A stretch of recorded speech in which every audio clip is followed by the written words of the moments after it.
किसान भाइयों नमस्कार। मैं विपिन सिंह आप सभी भाइयों का आपके अपने चैनल इंडियन फार्मिंग ज्ञान में एक बार फिर से स्वागत करता हूं। किसान भाइयों, धान की पछेती रोपाई कराने पर धान की फसल की वह ग्रोथ नहीं हो पाती है जो अगेती रोपाई वाली फसल की होती है। अगेती रोपाई के लिए 20 से 25 दिन की नर्सरी वाली पौध उखाड़ कर किसान रोपाई करते हैं, तो वहीं पछेती के लिए अक्सर 30 से 35 दिन की पौध हो जाती है। रोपाई के बाद धान के पौधे सामान्य से लंबे दिखाई देते हैं, लेकिन इनकी जड़ें थोड़ी लंबी होती हैं, इसलिए पौधा जल्दी यानी 2 से 3 दिन में ही ज़मीन से पोषक तत्व तो लेने लगता है और फसल हरी होकर ग्रोथ करने लगती है। पछेती रोपाई वाली धान की फसल में ग्रोथ अच्छी होती है, लेकिन कल्ले अगेती की अपेक्षा कम फूटते हैं। पछेती फसल की यदि हम अच्छी तरह से देखभाल नहीं करते हैं तो एक पौधे में केवल 8 से 10 कल्ले ही आते हैं, जबकि एक पौधे में कम से कम 14 से 15 कल्ले तो होने ही चाहिए। पछेती फसल में कल्लों की संख्या कम होने के कारण पैदावारी में कमी आती है। तो आज हम इस वीडियो के माध्यम से यही जानकारी देंगे कि पछेती धान की फसल की देखभाल कैसे करनी है, कौन से उर्वरक देनी है जिससे कल्लों का फुटाव अधिक हो सके और फसल की अनावश्यक बढ़वार भी न हो और धान की पैदावारी भी अगेती फसल की ही तरह मिले।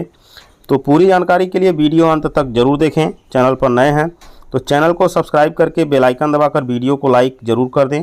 किसान भाइयों, धान की पछेती रोपाई वाली फसल में भी रोपाई के समय डीएपी, एसएसपी, पोटास आदि फसल को देनी चाहिए। यदि आप रोपाई के समय इन उर्वरकों को देने से चूक गए हैं तो धान रोपाई के बाद 10 दिन के अंदर फसल को डीएपी या सिंगल सुपर फास्फेट, पोटास आदि फसल को अवश्य दें। इसके बाद जैसे ही फसल 15 से 20 दिन की हो तो उस समय प्रति एकड़ की दर से 30 से 40 किलो यूरिया, 4 किलो बायोबीटा, 5 किलो जिंक सल्फेट 33% और सल्फर 80% WDG 3 किलो एक साथ सभी को मिलाकर छिट्टा लगाकर फसल को देनी चाहिए।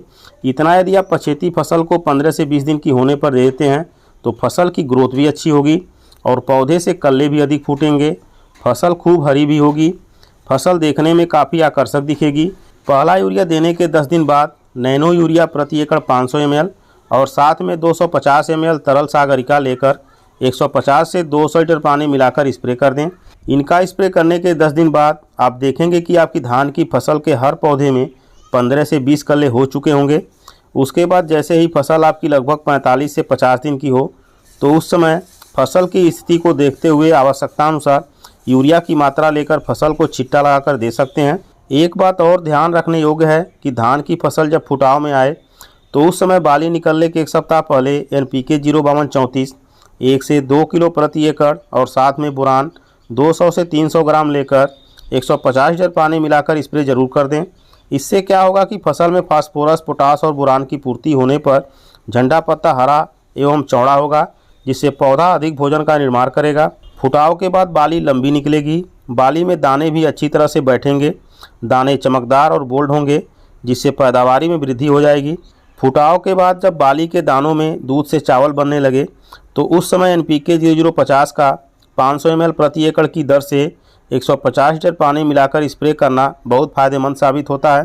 किसान भाइयों, धान की पछेती फसल में इस तरह यदि आप समयानुसार बताए गए उर्वरकों का प्रयोग करते हैं तो पौधे से अधिक कल्ले फूटेंगे, पौधे के जड़ का बेहतर विकास होगा, जिससे पौधा अधिक पोषण लेगा, फसल का संपूर्ण विकास होगा और पैदावारी भी अगेती फसल की ही तरह मिलेगी। किसान भाइयों, जानकारी अच्छी लगी हो तो लाइक ज़रूर करें। अगले वीडियो में एक नई जानकारी के साथ फिर मिलेंगे, तब तक के लिए धन्यवाद।